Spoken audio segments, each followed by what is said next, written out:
सोचो एक पल के लिए, एक 19 साल का लड़का है, कोई डिग्री नहीं, कोई ऑफिस नहीं, कोई बॉस नहीं, कोई फैक्ट्री नहीं, बस एक लैपटॉप और एक पीडीएफ, और वो हर महीने 4 लाख रुपए कमा रहा है। म्यूजिक इंटेंसिफाइज, या फिर एक लड़की है जो नोशन टेम्पलेट्स बनाती है। डिजाइन बनाने में उसे बस 3 घंटे लगे। उसने उसे $27 में बेचा, और वो टेम्पलेट अब तक 11,000 बार बिक चुकी है। कैलकुलेट करो खुद। या एक डेवलपर है जिसने एक क्रोम एक्सटेंशन बनाई, 6 हफ्ते की मेहनत, और आज वो एक्सटेंशन उसे हर महीने $18,000 पैसिव इनकम दे रही है, सोते हुए, बिना किसी कस्टमर को डायरेक्टली हैंडल किए। ये सब फिक्शन नहीं है, यह आज की रियलिटी है।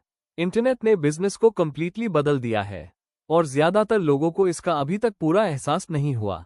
आज की वीडियो उसी के बारे में है। डिजिटल प्रोडक्ट्स, वो इनविजिबल इकोनॉमी जो क्वाइटली $1 बिलियन इंडस्ट्री बन चुकी है। और जो लोग इसे समझ गए, वो आज अपनी जिंदगी अपने टर्म्स पर जी रहे हैं। तो रुको मत, ये वीडियो आपकी सोच बदल सकती है। थोड़ा पीछे जाते हैं, सन 1995 या 2000 या यहाँ तक कि 2010। उस जमाने में अगर आपको बिजनेस शुरू करना होता था, तो सबसे पहला सवाल क्या होता? पैसे कहाँ से आएंगे? क्योंकि बिजनेस मतलब था एक दुकान, एक वेयरहाउस, एक स्टाफ, एक सप्लायर, एक अकाउंटेंट, और ऊपर से लाखों का स्टार्टिंग इन्वेस्टमेंट। अगर आप मिडिल क्लास फैमिली से थे, तो एंटरप्रेन्योरशिप सिर्फ एक ड्रीम था, एक लक्जरी जो सिर्फ उन लोगों के लिए थी जिनके पास ऑलरेडी पैसा था, या जिन्हें बैंक लोन मिल सके।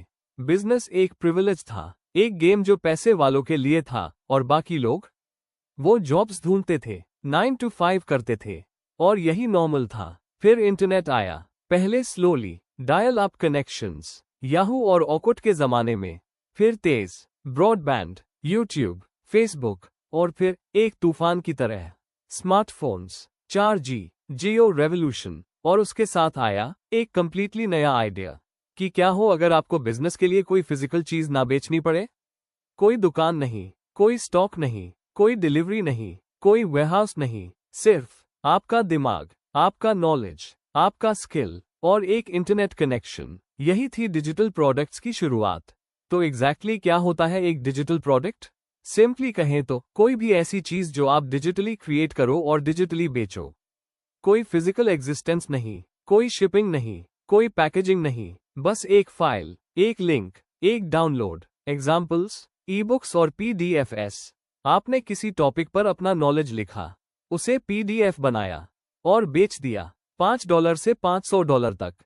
ऑनलाइन कोर्सेस, आपको कुछ आता है, cooking, coding, photography, fitness, investing, आपने उसके वीडियोस बनाए, एक प्लेटफॉर्म पर अपलोड किए, और लोग उसे खरीदते रहते हैं।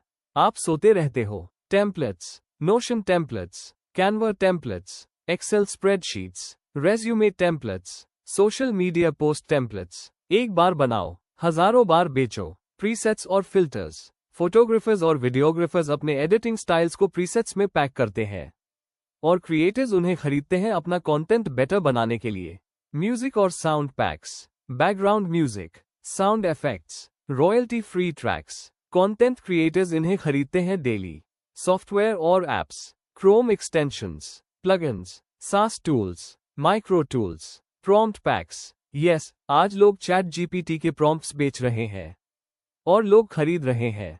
डिजिटल आर्ट और NFTs, wallpapers, illustrations, avatars, memberships और communities, private Discord servers, exclusive newsletters, paid communities. और इन सब में एक कॉमन मैजिक है, create once, sell infinite times. सोचो इसे, एक चाय की दुकान वाला एक कप बनाता है, एक बार बेचता है, फिर दूसरी कप बनाता है।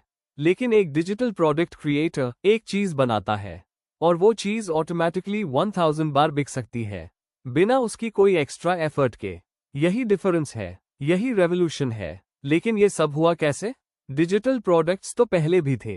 अर्ली 2000 में भी ई बुक्स थी, सॉफ्टवेयर भी था। तो फिर पिछले 7-8 सालों में ऐसा क्या बदला कि यह $1 बिलियन इंडस्ट्री बन गई? इसके पीछे है 5 बड़े फोर्सेस का एक साथ आना। Force #1, smartphone revolution. 2016 में रिलायंस जियो ने इंडिया में इंटरनेट को सस्ता कर दिया, ₹10 पर गीगाबाइट से ₹1 पर GB। ये सिर्फ डेटा प्लान नहीं था, यह एक इकोनॉमिक अर्थक्वेक था। अचानक टियर 2, टियर 3 सिटीज के लोगों के हाथ में भी इंटरनेट आ गया। स्टूडेंट्स के हाथ में आ गया, फार्मर्स के हाथ में आ गया। इंटरनेट नो लॉन्गर एक प्रिविलेज नहीं रहा, यह एक यूटिलिटी बन गया। और जब लोग ऑनलाइन आए, वो सीखना चाहते थे, वो ग्रो करना चाहते थे, वो एंटरटेन होना चाहते थे। And someone had to provide that. #2 social media और creator economy. YouTube, Instagram, Twitter, LinkedIn, इन प्लेटफॉर्म्स ने एक नया कॉन्सेप्ट दिया, पर्सनल ब्रांड। पहले आप अपनी नॉलेज सिर्फ अपने आसपास के लोगों तक शेयर कर सकते थे। आज आप एक वीडियो अपलोड करते हो और दुनिया भर के लोग देखते हैं। एक फिटनेस ट्रेनर जो लखनऊ में था, वो आज ग्लोबली लोगों को ट्रेन कर रहा है। ऑनलाइन डिजिटल प्रोडक्ट्स के थ्रू सोशल मीडिया ने डिस्ट्रीब्यूशन को डेमोक्रेटाइज कर दिया। #3 पैंडेमिक और रिमोट वर्क 2020। कोविड-19 ने दुनिया को घर के अंदर बंद कर दिया। सडनली लोग घर से काम कर रहे थे, लोग ऑनलाइन कोर्सेज खरीद रहे थे, लोग नई स्किल्स सीख रहे थे, लोग साइड इनकम ढूंढ रहे थे। और क्रिएटर्स, उनके लिए यह एक मैसिव अपॉर्चुनिटी था। डिजिटल प्रोडक्ट सेल्स ग्लोबली 2020 में 3x हो गई। लोग फिजिकली स्टोर्स में नहीं जा सकते थे, Amazon की डिलीवरी स्लो थी, but a digital product, click, download, done. #4 online learning का normalization. Udemy, Coursera, Skillshare, Unacademy, इन प्लेटफॉर्म्स ने प्रूव किया कि लोग ऑनलाइन पे करते हैं नॉलेज के लिए। पहले लोग सोचते थे, यूट्यूब पर फ्री में मिलता है तो कोई कोर्स क्यों खरीदेगा? बट रियलिटी यह है, लोग टाइम बाय करते हैं, लोग स्ट्रक्चर बाय करते हैं, लोग शॉर्टकट बाय करते हैं। और यह साइकोलॉजी बदल गई। #5 एआई का आना। Chat GPT, mid journey, 11 labs, runway. Artificial intelligence ने क्रिएशन की कॉस्ट को जीरो के करीब ला दिया। एक अकेला पर्सन अब वो कर सकता है जो पहले पूरी टीम करती थी। Content writers, graphic designers, video editors, developers, सबके टूल्स आई में आ गए। और इसका मतलब डिजिटल प्रोडक्ट्स बनाना पहले से 10x आसान हो गया। इन पांचों फोर्सेस का एक साथ आना, यही वजह है कि डिजिटल प्रोडक्ट्स मार्केट आज ग्लोबली $400 बिलियन से ऊपर है और 2030 तक $1 ट्रिलियन को क्रॉस करने का अनुमान है। ये सिर्फ एक ट्रेंड नहीं है, यह एक न्यू इकोनॉमी है। रुको, एक सेकंड के लिए यहां रुकना जरूरी है, क्योंकि एक बहुत इंटरेस्टिंग सवाल है।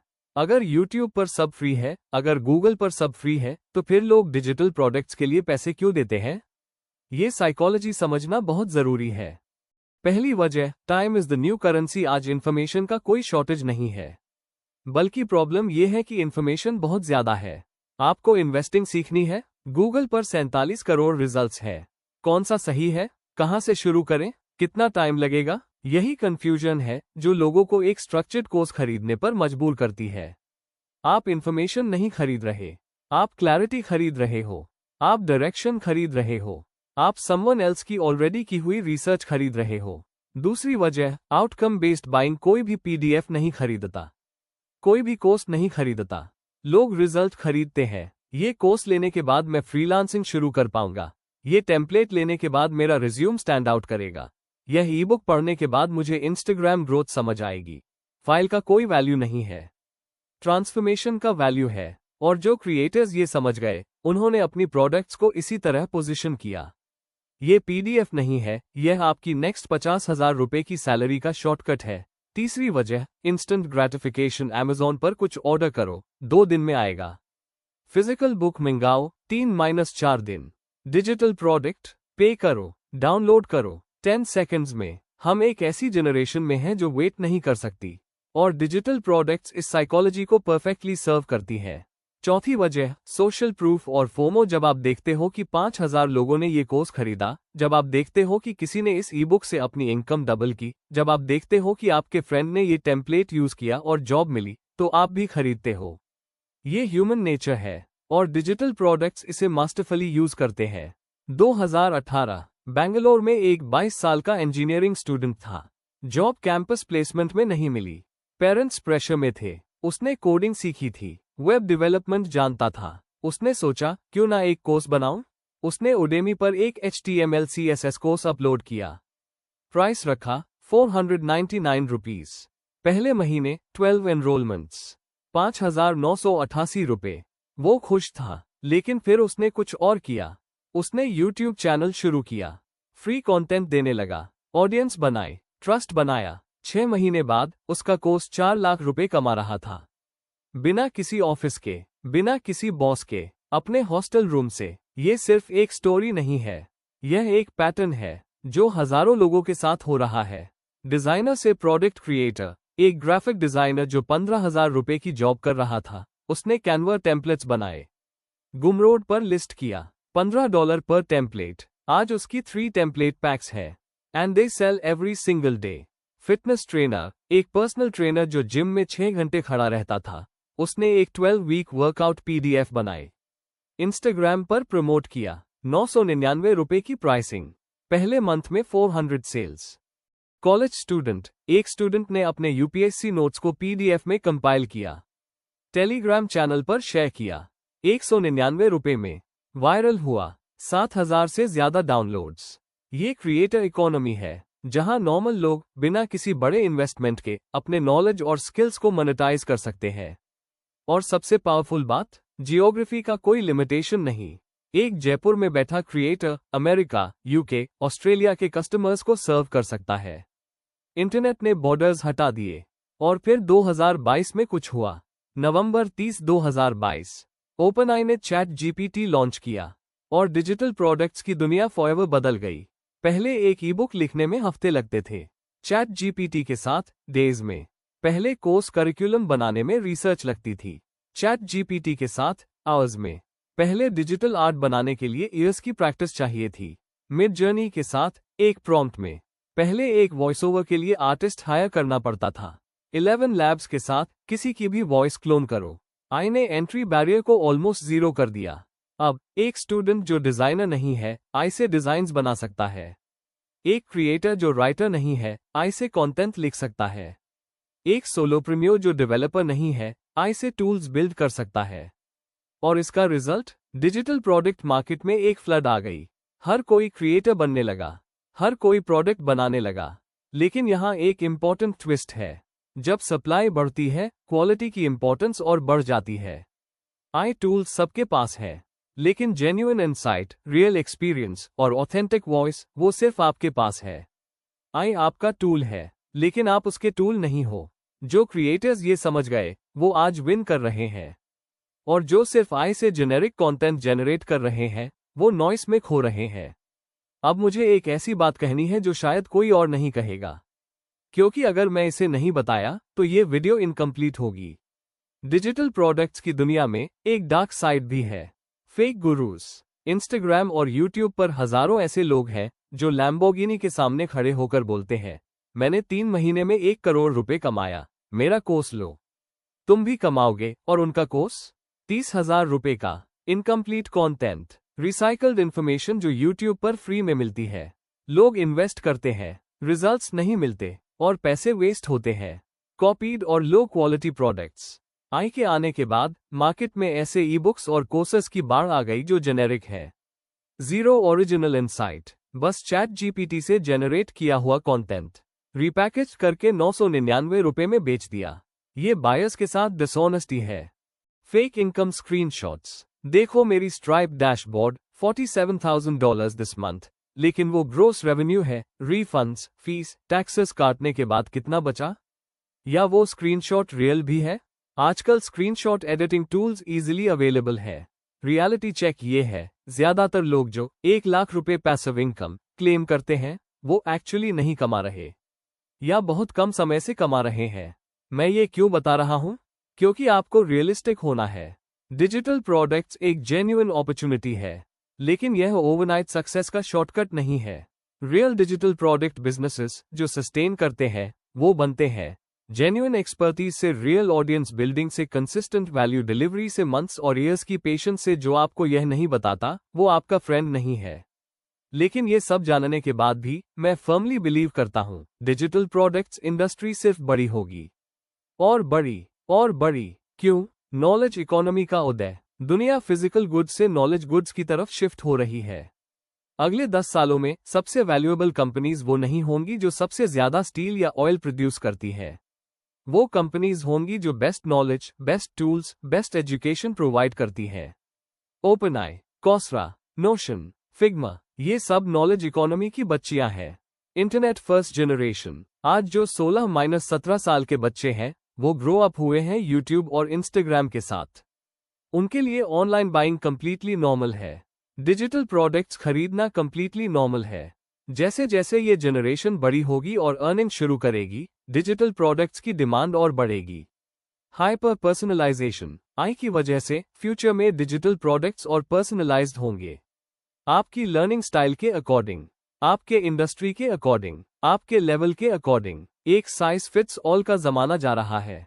कस्टम टेलर्ड डिजिटल एक्सपीरियंसेस आ रही है और इसमें अपॉर्चुनिटी एनॉर्मस है। इंडिया की राइजिंग डिजिटल इकोनॉमी।